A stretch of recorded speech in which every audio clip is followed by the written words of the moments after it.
Welcome to Real Talk with Vana G. I have a question for you ladies.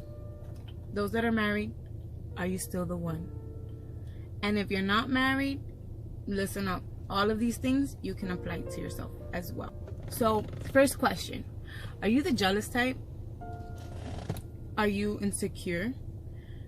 Are you the type of woman that makes sure that you're always on trend, always checking what women are thinking, what they're doing? That kind of woman, I got a Bible verse for you.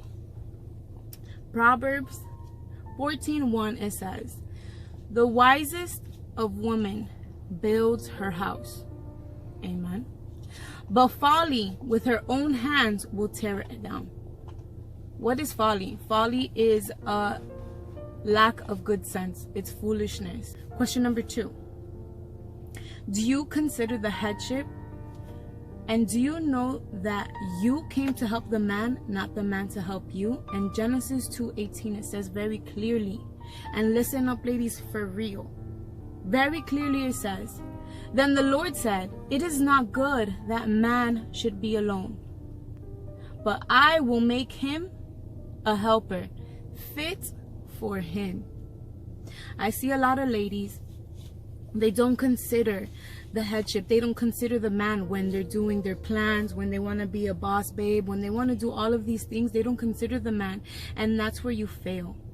There is a order that heaven has established, that God has established, so that you will not fail. Put the man first. Go and check what the man says about your ideas, about your plans, and then I promise you that you will have a successful marriage, a successful business, a successful plan that you can execute when your man is behind it. Number 3 is one that, my God, this will help you. My friend, this will help you. Are you aware of his purpose? And if you are aware, do you do what it takes to see that purpose come to pass? In Proverbs 31:13 through 15, it says it clear as day that this woman goes and wakes up before her maidservants, finds food for her maidservants, her children, and her husband, then goes and finds a land, considers it and buys it from her earnings. That's a woman that does what she has to do to make sure that her husband's vision comes to pass, that his purpose comes to pass. Some of you guys are too laid back and you think that the man is for you, but you are for the man. Number 4, know your position. This is always and forever going to help you. Always reflect back to this. Know your position. In 1 Corinthians 11:13, it says that the head of every woman is man, and the head of every man is Christ. Now, when you function outside of that, you're bound to fail. I'm so sorry to tell you. That's Jezebelic. You're never going to succeed. And if you do succeed, you're going to tear it down with your own foolishness from question number 1. But let me ask you this. In regards to your position, if you were called to be a nurse, and a nurse goes and heals the wound of a soldier, are you going to go to the front line and lead a war? No, because you know what you're going to end up doing? You're going to lead everyone to death, and everybody that needs healing, you're not going to be able to heal because you're in the front line dead.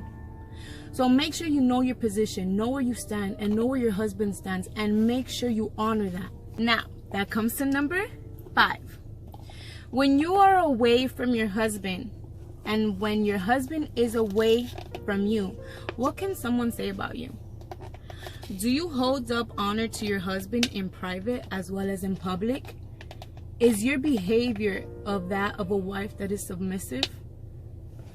Do they know your husband before they know you? Stop putting your man in the back seat. You will drive the whole entire car into the wall. So what is the point of all of this?